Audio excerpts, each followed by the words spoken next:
수아 사람 빌닷이 대답하여 이르되 내가 어느 때까지 이런 말을 하겠으며 어느 때까지 내 입의 말이 거센 바람과 같겠는가. 하나님이 어찌 정의를 굳게 하시겠으며 전능하신 이가 어찌 공의를 굳게 하시겠는가. 내 자녀들이 주께 죄를 지었으므로 주께서 그들을 그 죄에 버려두셨나니 내가 만일 하나님을 찾으며 전능하신 이에게 간구하고 또 청결하고 정직하면 반드시 너를 돌보시고 내 의로운 처소를 평안하게 하실 것이라. 내 시작은 미약하였으나 내 나중은 심히 창대하리라. 아멘. 발 없는 말이 천리를 간다. 말 한마디에 천냥빛을 갚는다. 차가운 차와 찬밥은 참을 수 있으나 차가운 말은 참기 어렵다는 속담이 있습니다. 이 속담들은 말이 얼마나 중요한 것인지를 우리에게 상기시켜 줍니다. 말은 사람을 살리는 데 사용됩니다.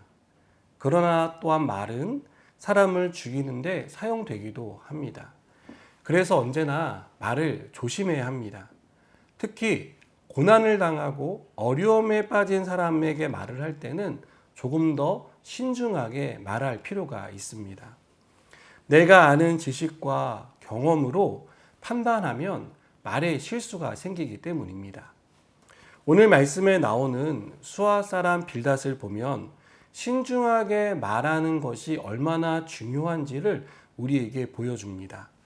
빌닷은 욥이 자신은 하나님 앞에서 순전하게 살았다라고 말하자 붕괴했습니다.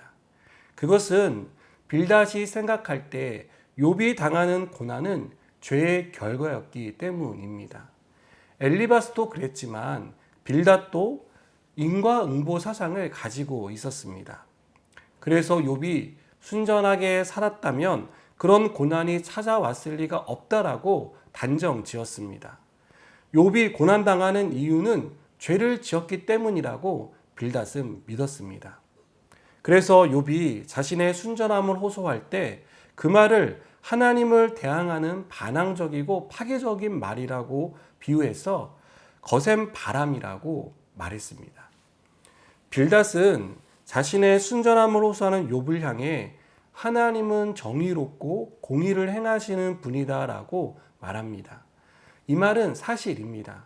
하나님은 정의를 행하시고 공의로운 하나님이십니다. 그러나 이 말이 사실이라 하더라도 이 말을 욥의 고난에 대입하는 것은 곤란합니다. 욥은 하나님이 인정할 정도로 온전한 사람이었고 정직한 사람이었기 때문입니다.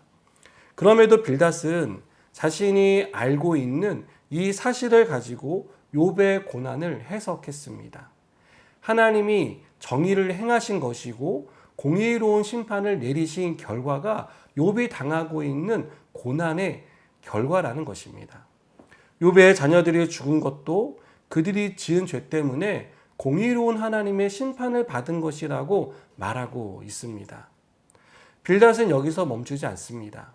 욥에게 하나님을 찾을 것을 강하게 말합니다. 잘못을 인정하고 회개하라는 것입니다. 그러면 하나님이 실패한 자리에서 다시 회복시켜 주실 것이다라고 말합니다. 그는 이것을 시작은 미약하였지만 나중은 심히 창대하리라는 말로 표현하고 있습니다. 여러분, 빌닷이 알고 있는 하나님에 관한 성품은 사실입니다.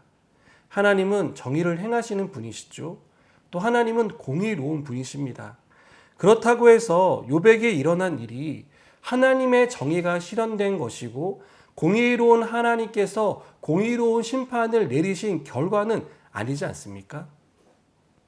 저는 빌닷을 보면서 상대방을 배려하지 않고 자신이 알고 있는 지식을 남발하고 있다는 생각이 들었습니다. 욥의 상황, 욥이 왜 그렇게 되었는지에 대한 욥의 입장을 진지하게 들으려 하지 않고 섣부른 판단을 내리고 자신이 알고 있는 지식으로 욥의 삶을 해석해내는 그러한 어리석은 일들을 하고 있다는 생각을 하게 됩니다. 사랑하는 여러분, 우리도 우리가 알고 있는 지식과 하나님에 관한 그런 내용들로 우리의 신앙으로 다른 사람의 고난과 어려움을 해석하는 경우가 있지 않습니까? 우리는 실수한 사람에게 내가 그렇게 하면 안 된다고 말했잖아. 또 어려움을 당한 사람에게 그러길래 평소에 열심히 기도 좀 하지 그랬어. 내가 신앙생활 열심히 하라 그랬잖아. 라는 말을 아무렇지도 않게 하고 있지는 않습니까? 여러분, 우리의 말이 다른 사람을 판단하고 비난하는 말이 되지 않았으면 좋겠습니다. 상대가 어떤 상황인지, 왜 그렇게 되었는지를 내 관점에서 내가 알고 있는 신앙의 지식으로 그것을 쉽게 판단 내리는 그러한 일들을 하지 않았으면 좋겠습니다. 그가 당한 고난을 진심으로 위로해주는 위로자가 되었으면 좋겠습니다. 우리가 공감과 위로의 말을 건넬 때 그 말은 고난당한 사람에게는 큰 격려가 될 것입니다. 다시 일어설 수 있는 힘을 얻을 것입니다. 그리고 그의 깊은 상처가 하나님의 말씀과 은혜로 치유되는 놀라운 역사를 일으킬 것이라 믿습니다.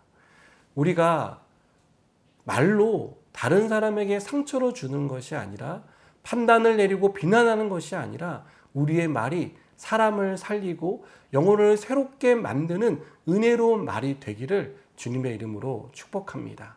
기도하시겠습니다. 하나님, 우리 입술의 말이 다른 사람을 살리는 말이 되길 원합니다.